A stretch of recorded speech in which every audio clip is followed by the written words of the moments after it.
Boa noite, pessoal. Tudo bem? Iniciando a nossa aula, a nossa aula preview, ok? Que é uma aula extra para a turma do Rio de Janeiro, ok? A turma de Rio de Janeiro, turma 7 do Periodization aplicado ao Complex Training. Então, o que aconteceu? Vocês já notaram, todos que estão inscritos na turma 7 do Rio de Janeiro, já são meus ex-alunos, né? E basicamente, o que que aconteceu? Vocês já tiveram acesso, né? Todos vocês tiveram acesso a 6 aulas de revisão. E o que que eu decidi? Nas 6 aulas de revisão, que é a apostila que vocês vão receber no fim de semana, ela tem 187 ou 188 folhas, tá? E como eu já vim falando para vocês, o conteúdo é um aprofundamento. A cada nova turma a gente está aplicando mais teoria aplicada à prática. Nós vamos ter uma vivência em 6 momentos, né?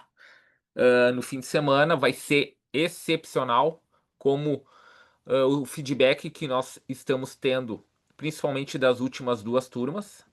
E eu estou fazendo essa aula preview, aula 7, porque o que que aconteceu? O material gravado, né, que está na apostila, as 6 aulas de revisão, mais a apostila que está na plataforma, ela entrega todo o raciocínio teórico que eu fiz até uns 2 meses atrás e que foi a base teórica da turma 1, 2, 3 e 4 que nós tivemos Rio de Janeiro, São Paulo, Salvador e Porto Alegre.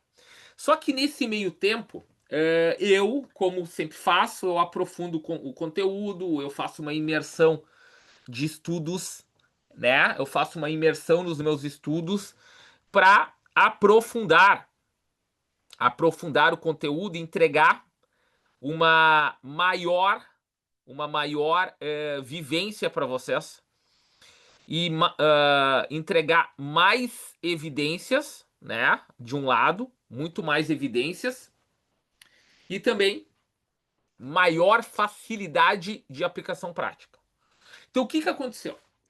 Para essas 5 turmas, e 2 já foram feitas, né? Que foi a turma 5 Florianópolis e a turma 6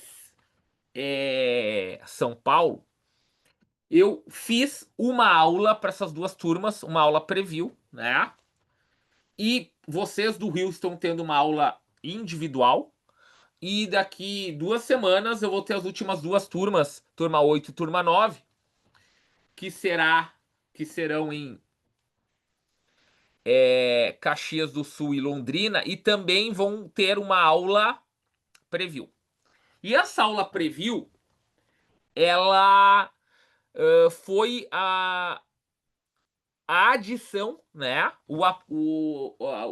A revisão, né?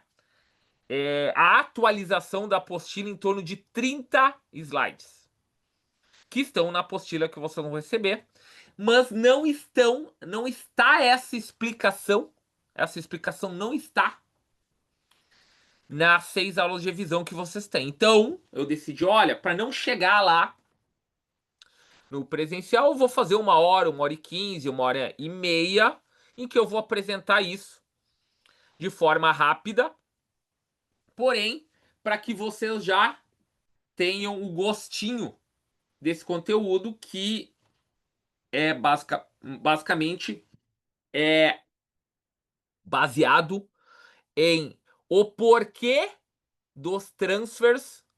E aí vocês vão entender quando eu começar a falar agora. Eu classifiquei os transfers no in-season de Sports Performance em 3 famílias. E tá top. E eu já vou explicar isso.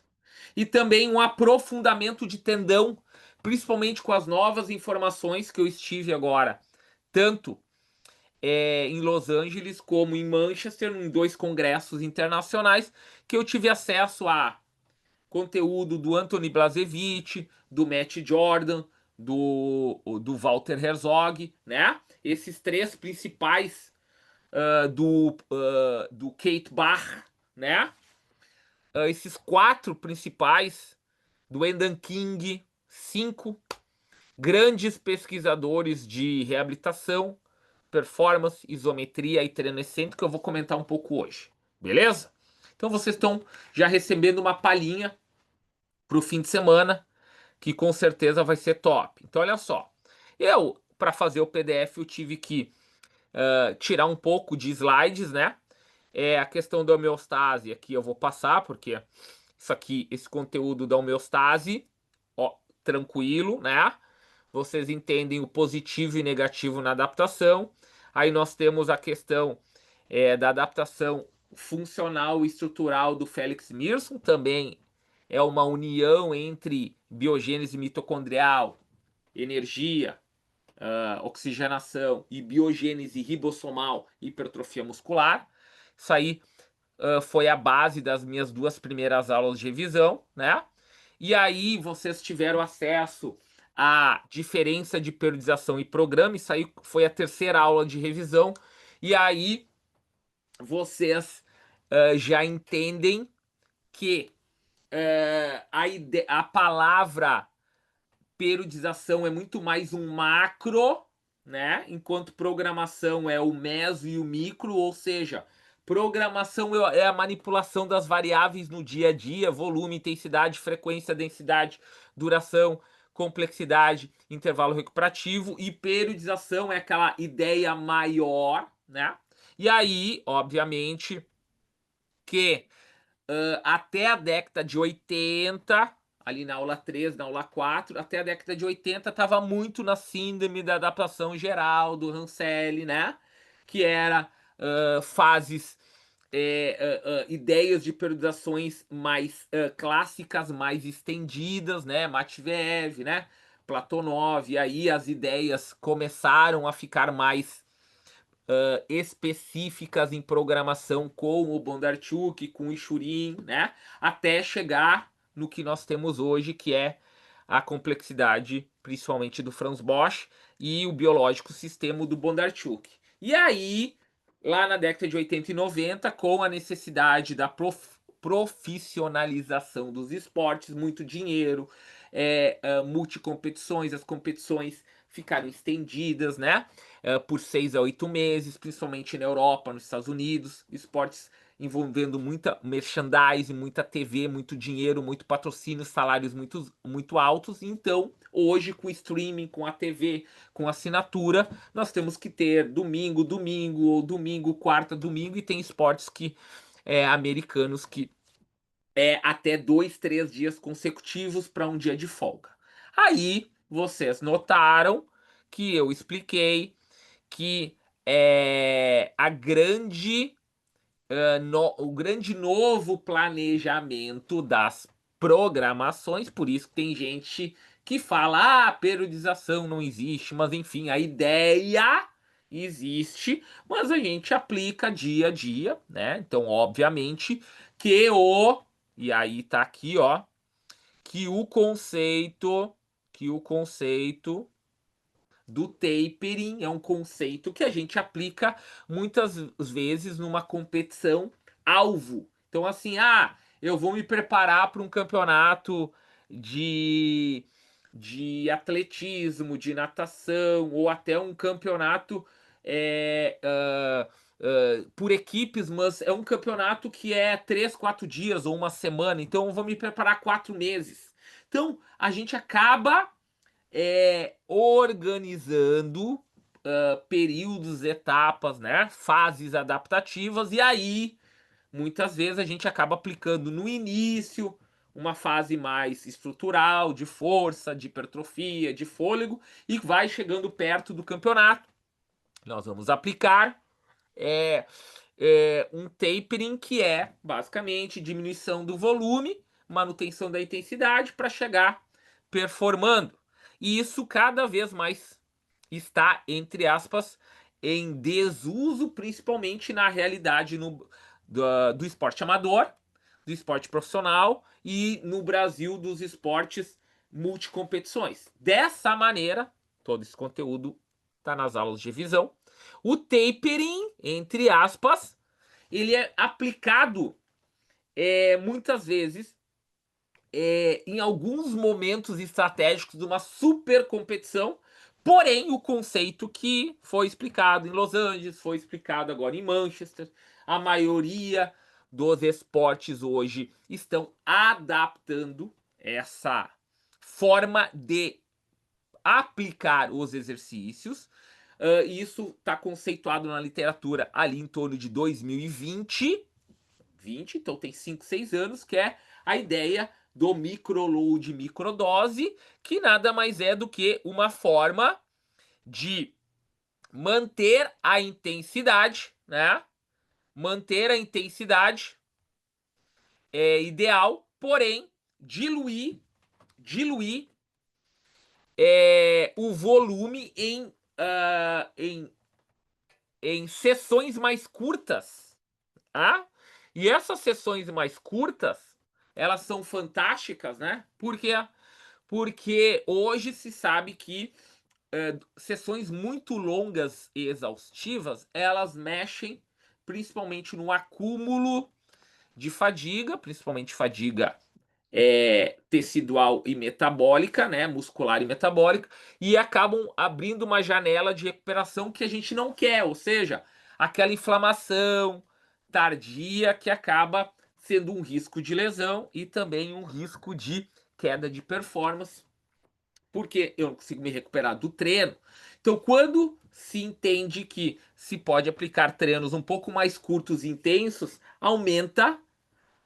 nós podemos aumenta-se muito o número de sessões, obviamente que isso é numa visão profissional, mas nos dá uma ideia de que sessões de 30 a 45 minutos estrategicamente organizadas, elas podem, no final da semana, me entregar todo o volume. Isso é uma ideia muito parecida do que uma hipertrofia no pain no gain, que vocês têm esse conteúdo lá do Experience, né, lá do isométrico. Então, uma hipertrofia no pain no gain que me entrega 12 repetições, a falha momentânea muscular com 65% da carga é totalmente diferente de um rest pause que eu faço 8, 5 e 3, na soma de 8, 5 e 3 vira 16 repetições, e essas 16 repetições eu uso uma carga perto de 80%. É o mesmo raciocínio, né?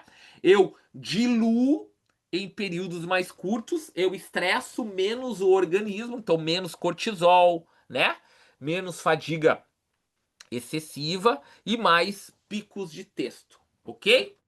Tranquilo? Então tá. Aqui, isso aqui eu vou passar também no presencial. Isso aqui é o resumo, né?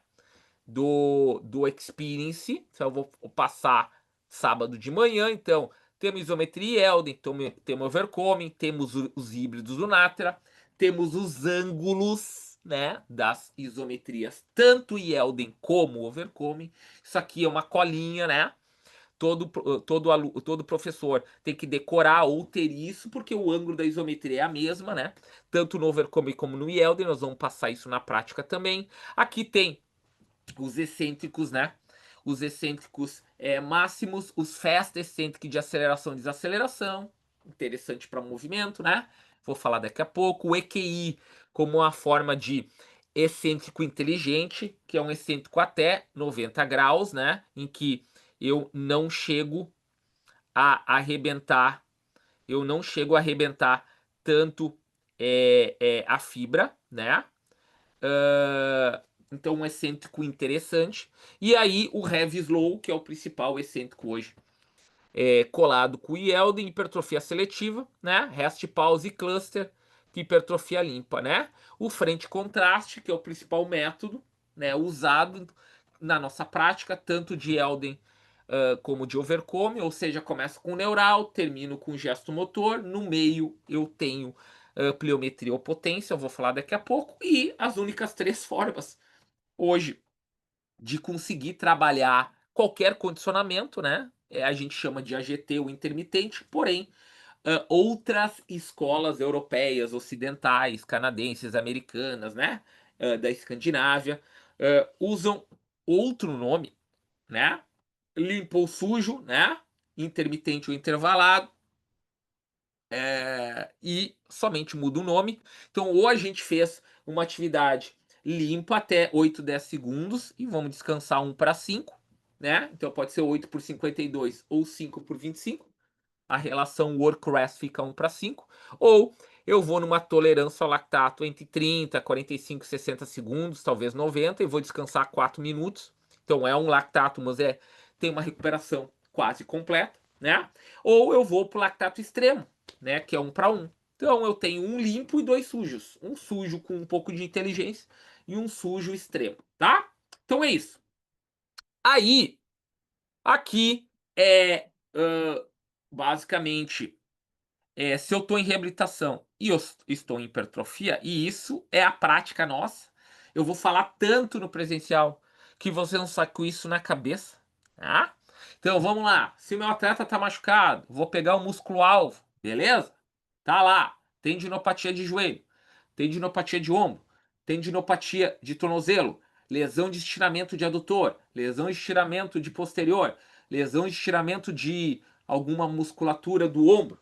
Tá tudo certo? Não tem outra coisa que eu vou fazer, e isso está nos protocolos do mundo, aonde eu vou, que é isometria e heavy slow. Isometria, Yelden, ou hipertrofia seletiva. E aí, se eu começo com hipertrofia, com Yelden, hipertrofia seletiva, ou Yelden heavy slow, eu vou começar a criar uma regeneração, tanto do tendão como da musculatura, e aí eu posso progredir para um rest pause ou até para um EQI. Isso seria a questão da lesão. A questão da hipertrofia é mais simples ainda. Como eu sempre falo, o split, tu mantém o split que tu quiser. Isso eu vou falar na prática. Tu quer fazer um split Tu quer fazer um split. É, Tu quiser fazer um split corpo todo, tá ok. Quer fazer superior e inferior? Tá ok. Quer fazer bodybuilding ABC, ABCD, ABCDE? Pessoal, tá tudo certo. Ah, tu quer fazer agachamento, tu quer fazer. Tô falando de hipertrofia agora, né? Tu quer fazer agachamento, tu quer fazer terra, tu quer fazer a fundo, tu quer fazer leg press, é opção sua. Tá tudo certo. Tá tudo tranquilo, beleza? Então, a primeira grande raciocínio que nós temos que fazer, tá? Primeiro grande raciocínio que nós temos que fazer é o seguinte: isso eu vou falar na prática. Quanto é o mínima dose para, dentro de uma semana, aplicar para prevenir uma lesão tendínea para o teu aluno que quer ganhar massa muscular ou hipertrofiar ou emagrecer? Então vamos lá. O aluno vem uma vez fazer superior e uma inferior, ou o aluno vai treinar 2 vezes superior, 2 vezes inferior, ou está fracionado. Ah, independe. A dose mínima é 2 a 3 séries por semana.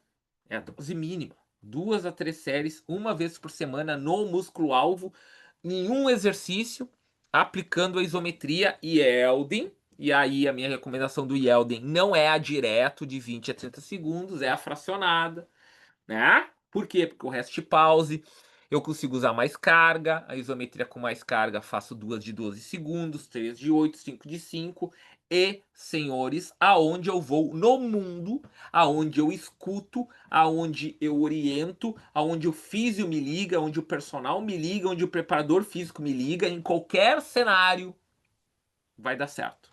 Até hoje eu não tive ninguém que me relatou que não conseguiu, ok? E o mundo está vendo isso. Então, graças a Deus que vocês estão recebendo isso. Já faz 4, 5 anos em primeira mão, e eu recomendo as isometrias um pouco mais pesadas, sem dor, obviamente, né? Fracionadas, e pelo menos, né? Uma vez por semana, num exercício que tu escolhe, né? E aí tu vai fazer 2 a 3 séries, beleza? E olha como fica mais fácil ainda. Acaba ficando mais fácil ainda, porque aí você vai combinar em bi, trissérie o que? Ah, mas o meu aluno quer fazer hipertrofia, ele quer treinar 4 exercícios de peito, quer treinar 3 exercícios de peito, quer treinar 5 exercícios de peito. Isso aí você vai decidir. O que é a minha recomendação? E graças a Deus o mundo está falando isso.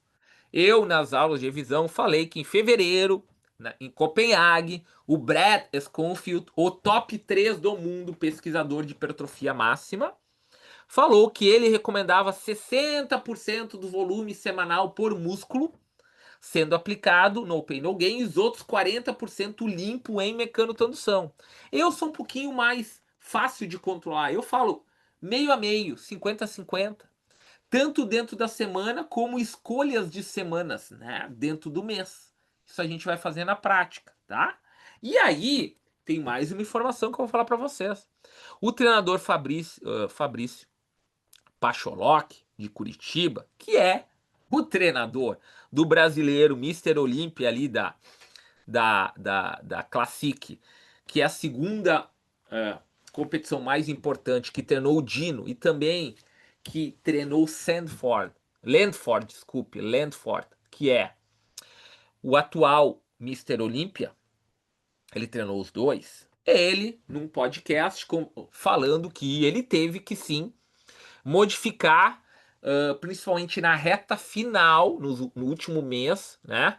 Porque muitos chegam sem a manutenção do máximo tônus muscular, porque eles estão em processo de cutting, ou seja, de emagrecimento, para a musculatura ficar com aquela definição, percentual de gordura mínimo, só que eles acabam perdendo muitas vezes a densidade muscular. E aí ele entende que treinar pesado, intenso, mais curto e evitar excesso de treino metabólico é muito interessante para o bodybuilding manter aquele tônus de muscular muito perto da competição. E ele falou que ele modificou o treino do Dino e do Landford, alternando treinos metabólicos com treinos de mecanotransdução. Ou seja, o bodybuilding também está descobrindo formas de aplicar o treinamento com mais inteligência, beleza? E aí, quando eu tiver em performance, a gente vai trabalhar um frente contraste ou simplesmente um complex ou um contraste.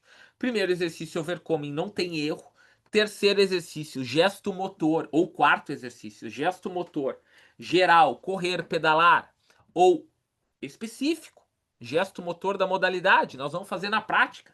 Eu vou dar exemplos de coletivo, lutas em pé, no solo, raquete e endurance. Porém, uma das coisas que eu aprofundei é o transfer intermuscular, né? Esse transfer aqui, coordenativo, potência, explosão, LPO, pliometria, fast eccentric, quase isométrico do Natter.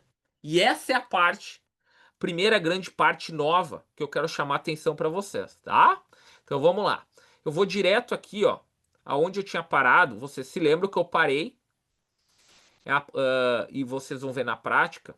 Eu vou fazer a revisão de todos os modelos de periodização e eu vou parar no Calditz, né?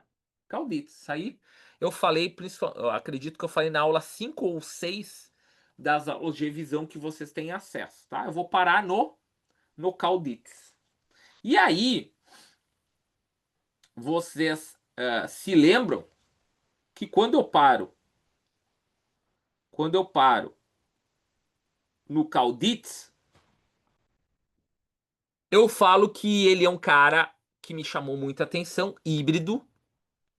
E ele fala desde o Matveev, ele fala do Bondarchuk, ele fala do Verkhoshansky, ele fala do Franz Bosch, né? E aí vocês notam que a próprio nome dele, Triphasic Training, ele fala sobre uma fase estrutural que ele chama de bloco A, que é, na verdade, a fase intramuscular da complexidade, né, a fase estrutural. Ele fala sobre excêntrico e isométrico, ele gosta um pouco de excêntrico, mas ele entende que a isometria é fundamental para o tendão. Isso eu vou explicar na prática para vocês. Num bloco B, ele usa uma transformação que seria as cargas de força explosiva mais pesadas para algumas modalidades e forças de potência 50%. E quando ele vai realizar, que ele quer a chamada transferência, ele baixa a carga mínima, que é chamado de alta velocidade, que seria basicamente o quê? As cargas reativas coordenativas e os gestos motores, também usando bisséries com overcome preparatório. Então isso eu comentei com vocês, tá? Tá tudo aqui. E aí eu comentei com vocês o seguinte, falei, olha pessoal, é, é, nós temos só um pouquinho.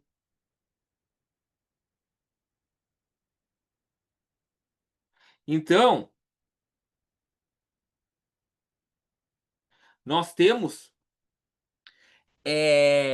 raciocínios linkados. E aí eu comentei para vocês, pô, eu vou atrás. Isso eu falei, eu fiquei com uma pulga atrás da orelha, mas pá, eu tenho Functional Isometric, eu tenho AFSM com elástico, eu tenho oscilatório com peso livre, eu tenho Fast Eccentric de aceleração, eu tenho Fast Eccentric de desaceleração, eu tenho o Accommodator Resistance para quebrar platô da parte parcial média A encurtada. Isso aí eu fiz no presencial, das primeiras 4 turmas. Só que eu falei, pô, mas isso aí não tá exata. Eu preciso achar o cara. Preciso achar o cara. Que o Bosch se inspirou, o Bondarchuk também, o Kauditz fala muito desses métodos. E eu comecei a ir atrás, fui na internet, comecei procurar vídeo, procurar podcast, até que um deles falou em algum momento lá, olha, a maioria desses meios, que não são métodos, né? Meios, que são os exercícios, eles são aplicados após o overcome e antes do gesto motor, que é ali no meio. E aí eu falei, pô, mas isso tem que ser classificado, né?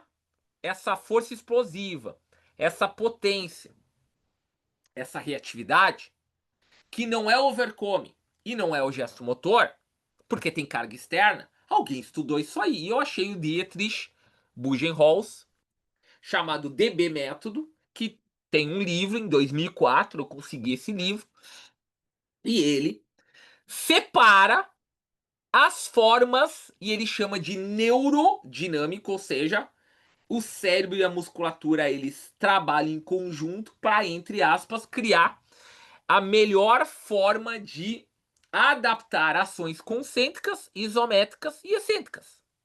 E ele colocou o seguinte, ele chamou, isso aí nós vamos fazer na prática também, isso é legal, porque eu estou antecipando o que vai aparecer na prática.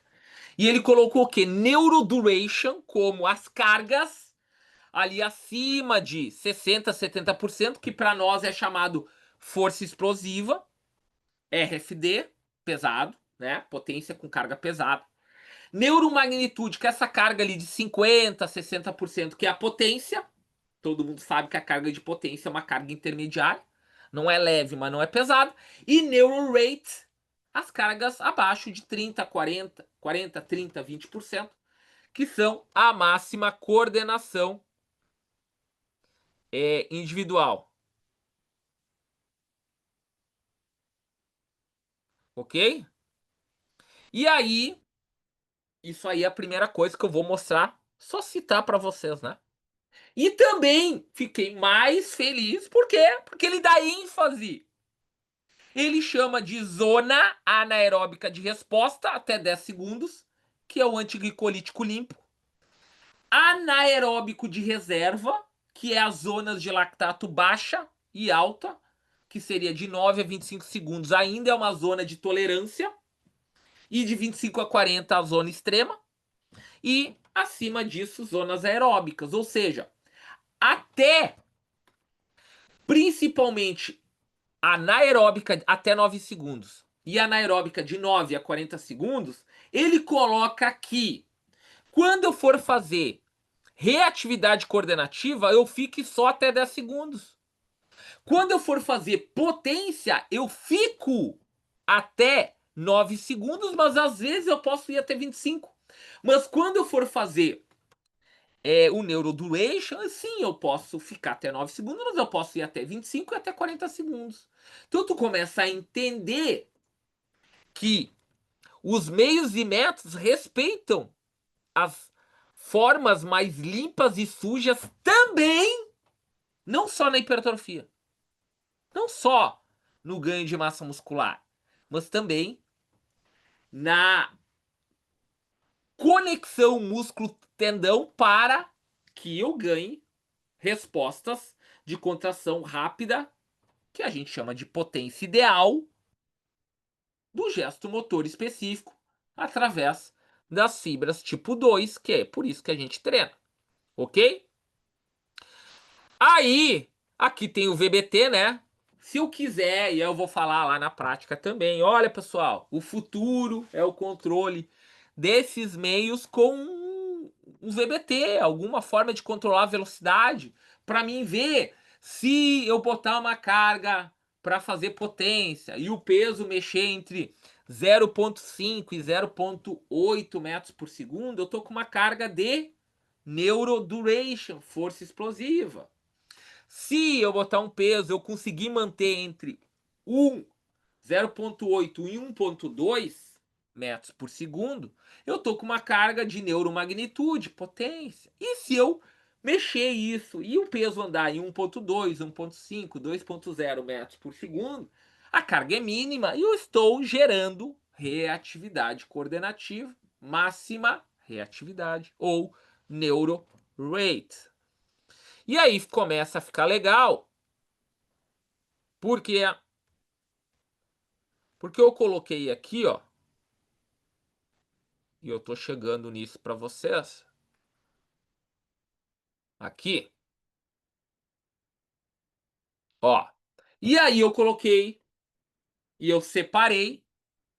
Isso nós vamos fazer um por um na prática. Eu botei então quais seriam os métodos de RFD força explosiva com as cargas ali em torno de 60 a 75% de uma RM. Nós temos um método chamado Starting Strength, né? Positive Only Reps. Nada mais é do que usar uma ação parcial de agachamento, de terra, de supino, que a ênfase é concêntrica, é de uma repetição em uma. Eu não tenho, eu não tenho a rebatida, eu não tenho a rebatida excêntrica, tá? Então é força concêntrica pura.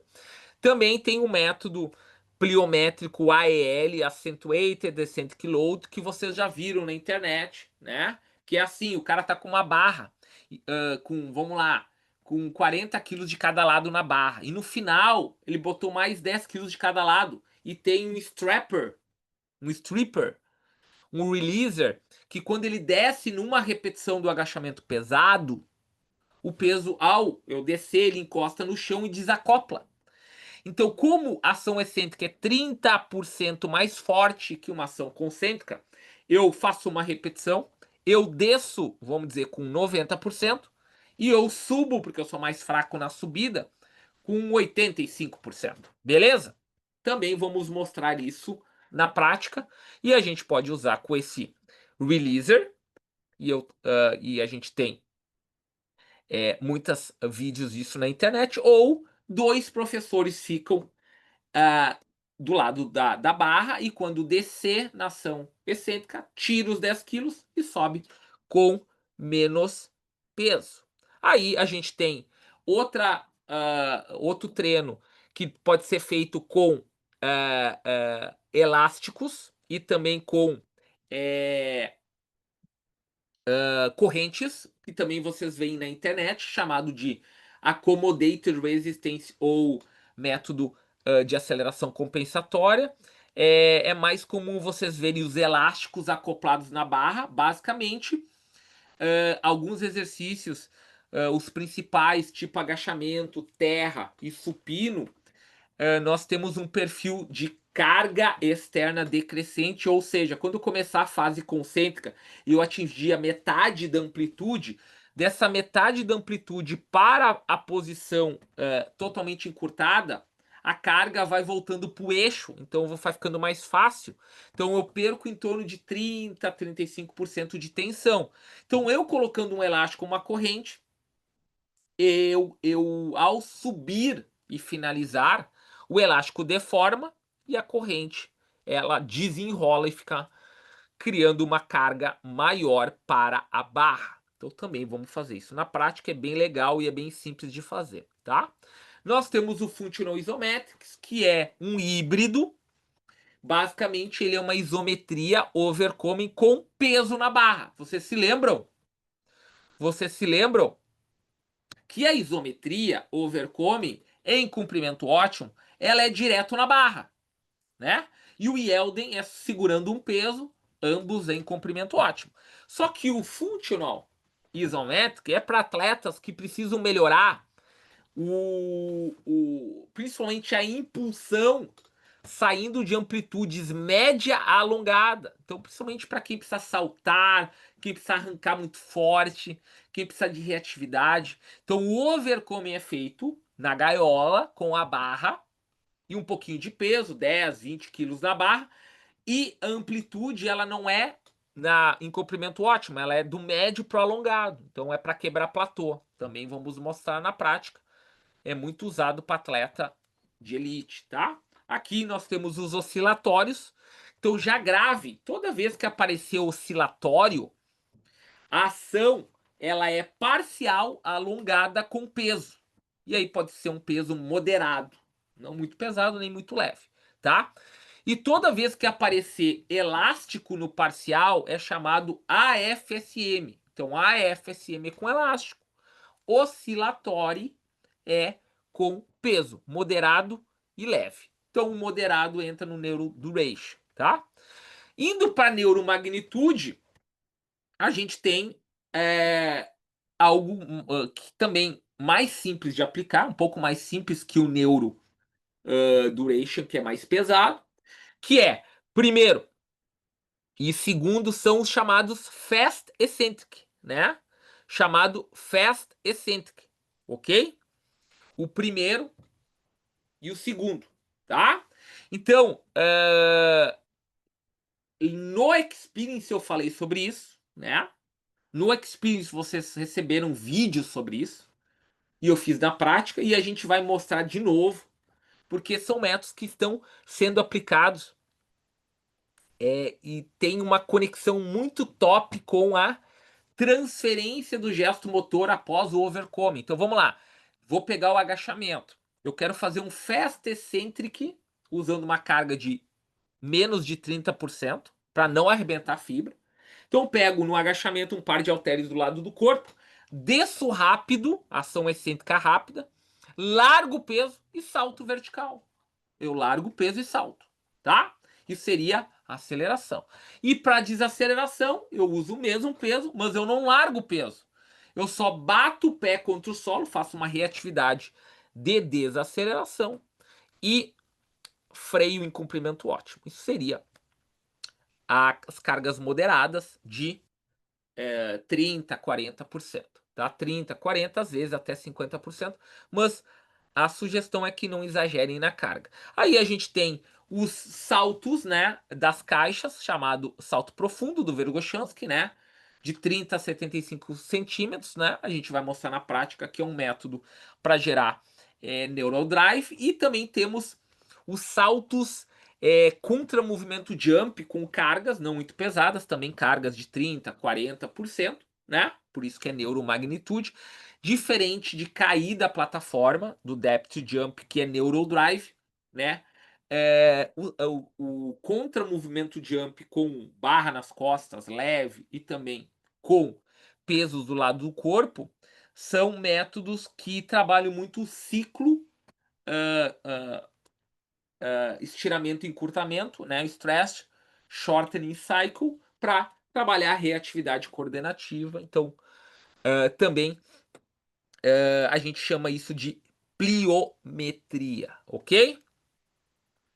E aí a gente tem um método chamado Auxometronics, né? Auxometronics é um nome diferente, mas o popular é o Overspeed Assisted Jump.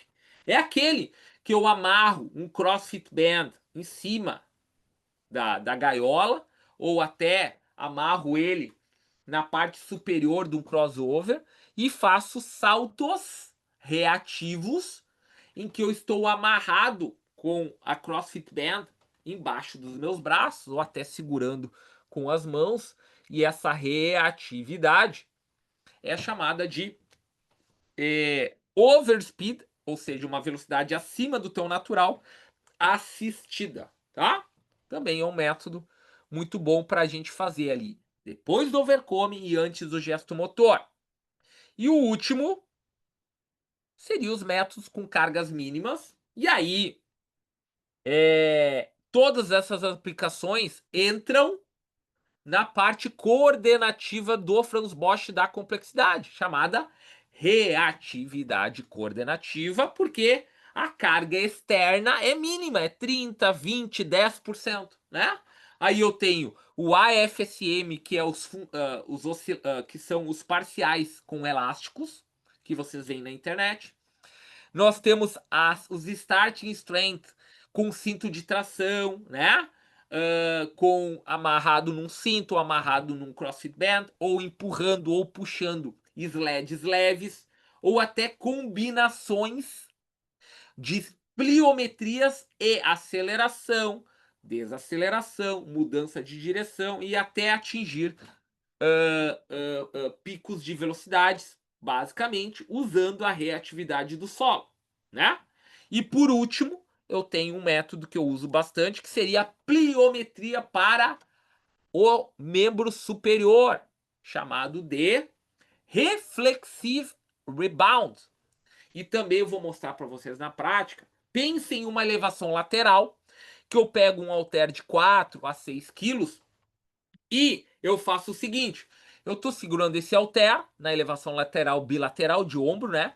E eu deixo o peso cair, chamado drop fast, e o peso cai das minhas mãos, assim, uns 10 centímetros, né? Eu busco ele rápido e faço um isometric catch. E aí, ao buscar ele, eu subo rápido no concêntrico. A maioria de vocês visualizou, mas nós vamos fazer na prática. Então, é uma queda excêntrica, busca isométrico e reage concêntrico, 8 a 10 repetições. Isso, essa reflexive rebound de pliometria superior, ela substitui as pliometrias reativas do apoio, né? Os reactive push-up, que é aqueles apoios reativos no solo, entre steps ou com um step no meio. Muita gente não gosta de fazer pliometria reativa batendo a mão no chão, então é uma excepcional forma que a gente vai mostrar na prática para vocês, tá? E para finalizar nosso resumo, isso aí já seria a parte de performance esportiva. E aí vocês notaram, e eu vou voltar aqui, o que mudou para vocês, senhores? Mudou isso aqui, ó. Ficou muito melhor. Isso aqui.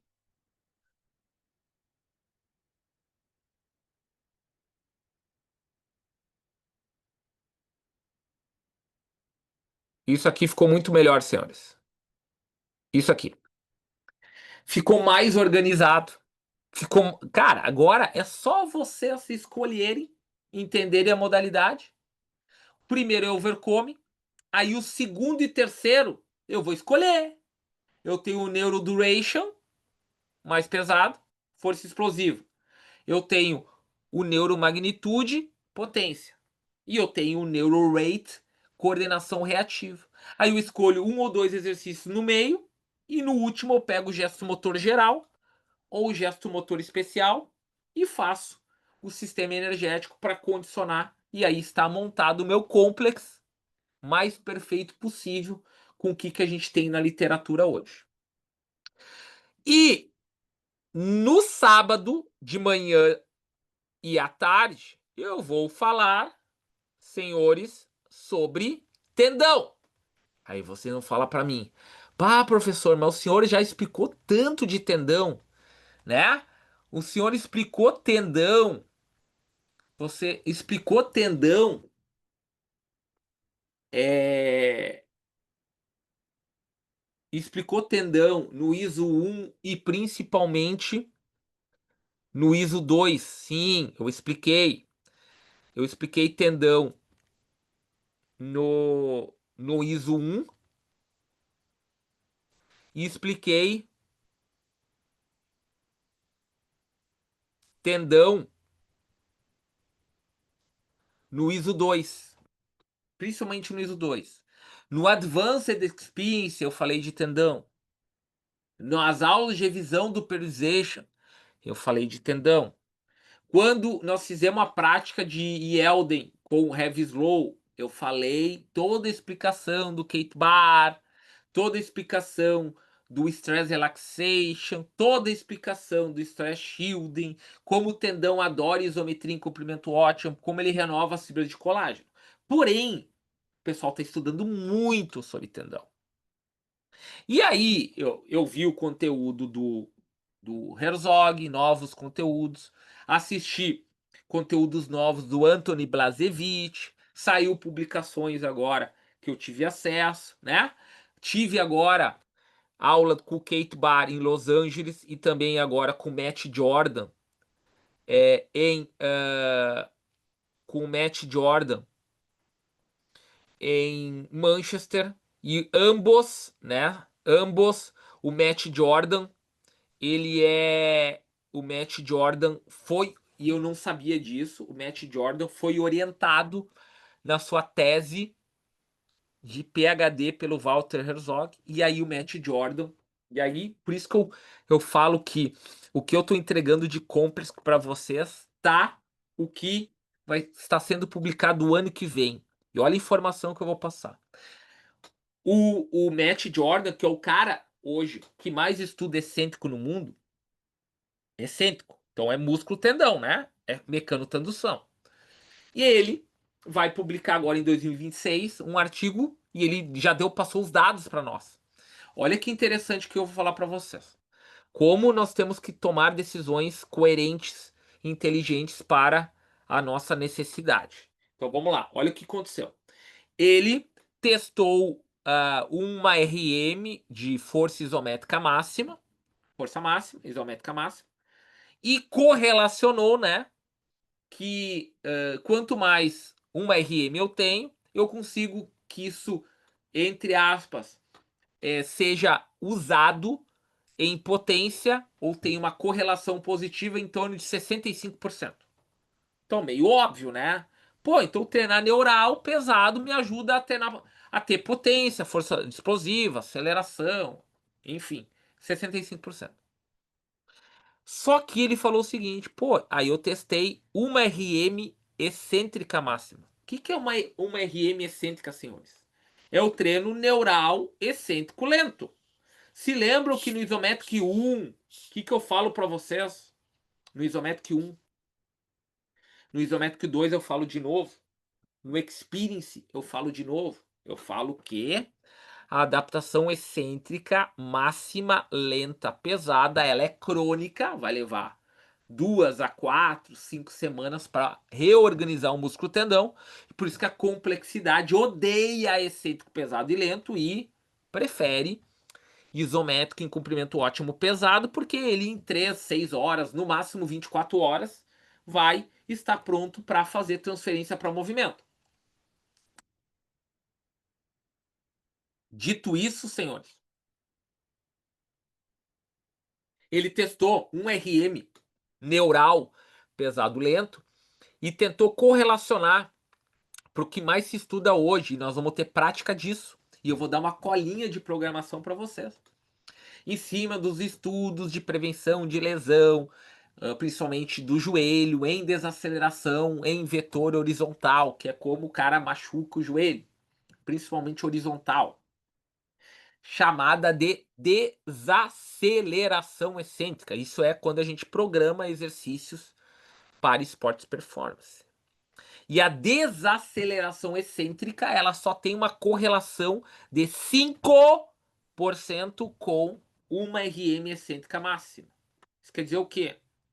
Se eu treinar neural excêntrico, ele não consegue ter uma relevância de uso desse treino para desaceleração de movimento fast eccentric.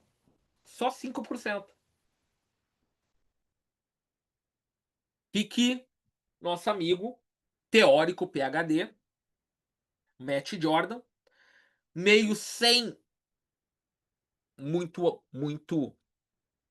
sem muito, vou dizer até meio espantado, comentou: ah, nós temos as fases estruturais de reorganização do músculo do tendão. Então ele já fala que a fase neural pesada e lenta vem depois de uma fase em que eu utilizo ações submáximas concêntricas e excêntricas, que é o chamado heavy slow. E que eu preciso reestruturar a força do tendão. E aí cabe uma isometria Yelden. Então, isometria Yelden e o heavy slow, como eu já venho falando há algum tempo para os senhores, ele vem antes dos excêntricos pesados, neurais, caso eu queira fazer. E aí é a hora de que o Matt Jordan chama de mix eccentrics. Um complexo de ações excêntricas. O que é um complexo de ação excêntrica? É que a gente tem que entender que quando eu faço um movimento, eu fiz uma pliometria excêntrica. Quando eu corri, eu fiz excêntrico. Porque o meu pé no ar foi bater no chão. Isso é chamado fast eccentric. Então todo o movimento de aceleração, desaceleração, mudança de direção e pico de velocidade tem uma ação fast eccentric.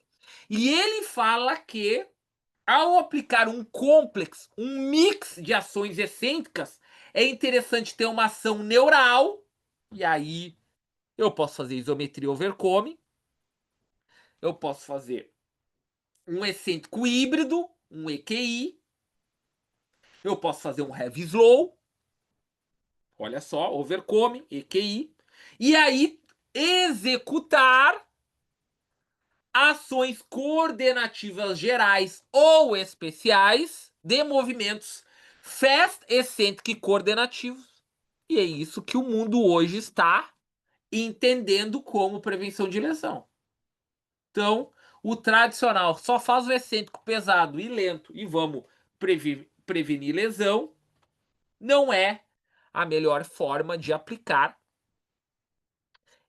os complexos, tanto na reabilitação como na prevenção.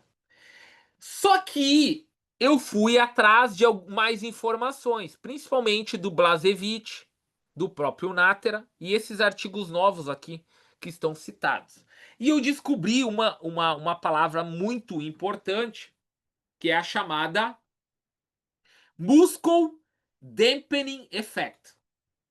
Isso é interessante porque quando a gente começa a estudar tendão, e lá em 2000, 2002, olha que interessante que eu vou falar isso também no presencial. Sabe quais foram os primeiros pesquisadores para entender o stiffness? O que é stiffness? Você sabe, rigidez, né? Do tendão. Isso foi, primeira aplicação foi em corredor. Corredor. Para depois ser transferido em esportes performance de movimentos coordenativos. E quem menos usa stiffness tá começando a usar e tá tendo performance são corredores. Sabe por quê? Por causa dessa informação. O que é Muscle Dampening Effect? Primeiro, o tendão é viscoelástico. Isso quer dizer o quê? Ele é híbrido. Ele tem um componente elástico, rigidez. É como uma bola cheia cai do segundo andar, ela vai bater no chão, a bola de futebol tá cheia, e ela vai bater e vai subir. Ela usou a energia do solo porque ela estava com um comportamento de rigidez, estável, stiffness. Agora eu pego uma bola, uma slam ball de 6 quilos, com areia, murcha, meio cheia, e largo do segundo andar. O que vai acontecer? Ela vai se espatifar no chão. Ela vai ser freada pelo solo. O solo vai desacelerar ela, vai absorver, vai dissipar energia elástica passiva. Então o que acontece? A musculatura, o tendão, por ser viscoelástico, visco é mais gel, elástico é mais rígido. O natural do tendão não é ser rígido, é ser gel. É desacelerar quando o meu pé bate no solo. Então, olha que loucura, e por isso que o complexo é fantástico. Então vamos lá. Qual o problema de eu só treinar neural? Eu só treino neural, heavy slow e Elden. Ou só treino overcome. E não faço transferência, não faço bloco de construção coordenativa reativa, não faço gesto motor de pliometria, reatividade, aceleração, desaceleração, não faço nada, né? Eu basicamente faço Yelden, que é bom, neural, faço um pouco de overcome, é bom, e vou fazer a minha ação de treino técnico tático do gesto motor. O que acontece? Eu saio de um comportamento que eu ganho o quê? Rigidez, né? O meu tendão ganha rigidez, porém eu não desafio o meu cérebro, o meu músculo, o tendão a ganhar coordenação reativa. Então eu pulo direto da rigidez para o movimento. Claro que o próprio movimento vai soltar, vai criar um pouco de elasticidade, mas é aquele atleta muito forte, né? Muito estável, muito rígido, porém não está reativo, está meio lento, chamado RFD tardio. Ele não está reagindo. Então é o cara que treina muito pesado, mas não faz transferência, beleza? Então tem um problema, ele não vai atingir a máxima coordenação neuromuscular. Não adianta fazer só intramuscular, tem que fazer intramuscular e intermuscular. Ali, pelo menos eu estou protegido, para o meu atleta não estar explosivo, nem coordenado em 100%. Aí, qual é o grande problema? A pessoa não entender que o tendão é o que se treina, não é o músculo. Quando eu comecei a estudar os caras estão batendo na tecla. Você treina tendão, porque o tendão é econômico. O tendão é responsável por até 50% da transferência de energia elástica reativa coordenativa para o movimento. Só que a maioria das pessoas, ao treinar força, treina o quê? Resistência muscular localizada, que não serve para nada, para o tendão, ou hipertrofia, que arrebenta o tendão. Não treina nem excêntrico híbrido, nem heavy slow, nem rest pause, nem cluster e nem Yelden overcome. Então, o treino de musculação não cria a rigidez do tendão. E o corpo humano, quando só faz elasticidade de movimento, reatividade coordenativa, ele vai gastando o tendão e gastando a rigidez ou a elasticidade da titina. Vai gastando. Em 3 a 5 semanas, e eu vou mostrar isso na prática também, em 3 a 5 semanas que eu treino mal a musculação e só faço reatividade, aceleração, desaceleração, eu vou gastando a conexão músculo-tendão em comprimento ótimo. Ele vai começando a sair. Se lembram lá do ISO 1, ISO 2 que eu expliquei? Que o músculo, quando começar a ficar dominante na reatividade, colocando a musculatura em posição excêntrica alongada, dura muito pouco tempo. Vai gastar caloria. Eu vou ter microlesões na porção alongada, que é instável, regular, fraca. Vai desativar em algum momento. E aí eu vou ter lesão muscular. Ou vou ter desgaste. Vou ter tendinopatia, porque meu tendão começa a fazer um trabalho sobrecarregado. Esse é o problema. Por que o Complex é top? Porque na pré-temporada, olha o que eu faço. Elden, que é bom pro tendão, e Heavy Slow, que constrói o músculo sem arrebentar tanto o músculo, porque a série é até 20 segundos. E durante a temporada eu faço overcome, que o tendão adora, aí eu faço transferência, os blocos ali que eu passei do Bugenholz, escolho o que eu quero, intermuscular, mais carga, potência ou carga mínima, e termino no gesto motor padrão intencional, no gesto motor específico. Aí o que acontece? Eu estou protegendo e estimulando a capacidade viscoelástica do tendão, que é híbrido, e conseguindo diminuir o padrão natural do tendão, que é dampening, é absorção. Ou seja, quando eu me desloco e bato o pé no solo, o natural do meu tendão é absorver a passada e não usar a reatividade do solo. Para usar a reatividade, eu tenho que treinar. Então, eu preciso treinar o stiffness, mas também treinar a elasticidade. Ok? E as duas coisas caminham juntas. Beleza? Então, fazendo as duas, eu tenho esse equilíbrio. Aqui,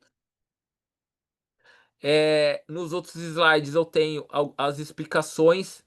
E aqui é fantástico isso que eu vou mostrar na prática para vocês, né?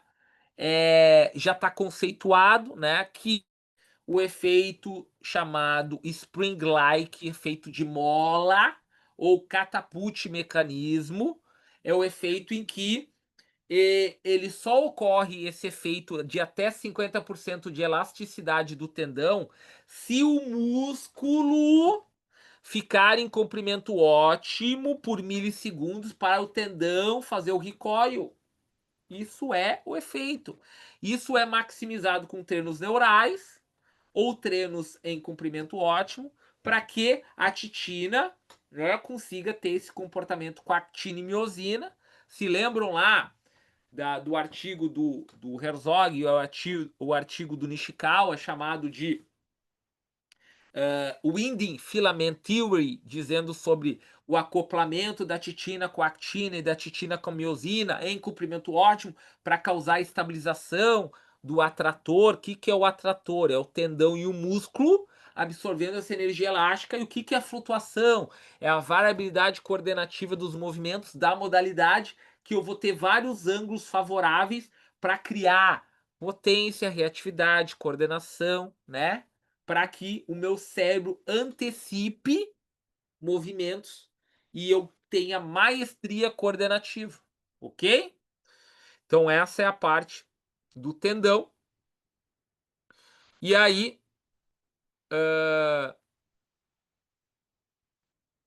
aqui nós temos ainda, ó, até coloquei aqui o protocolo, né?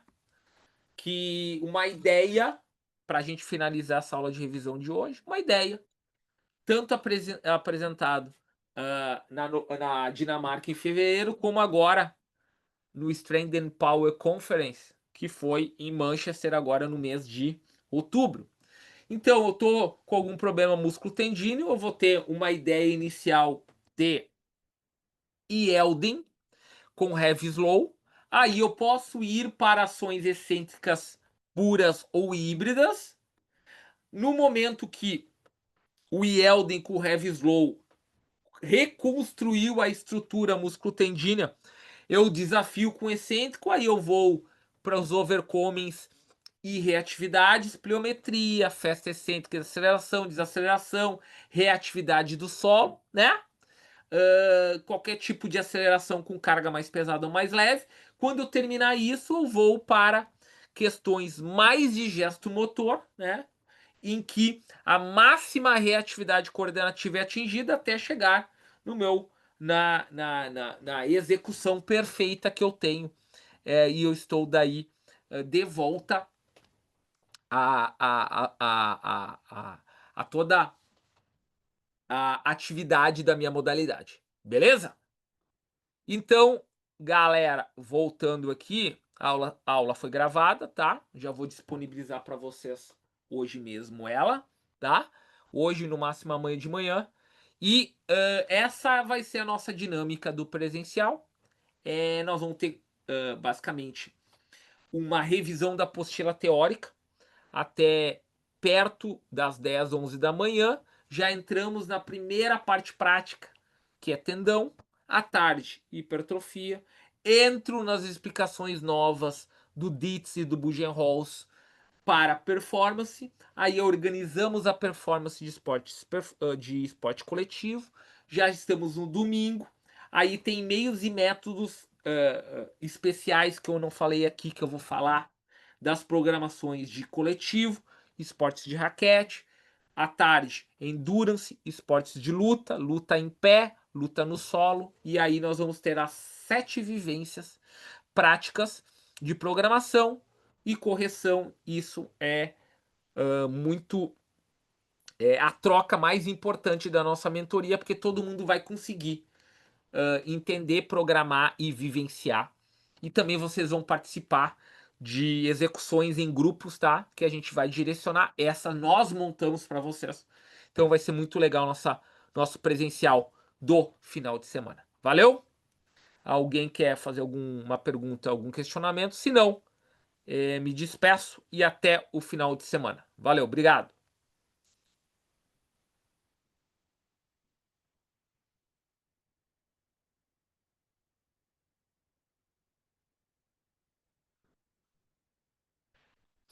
Então, pessoal, boa noite. Até sábado. Valeu!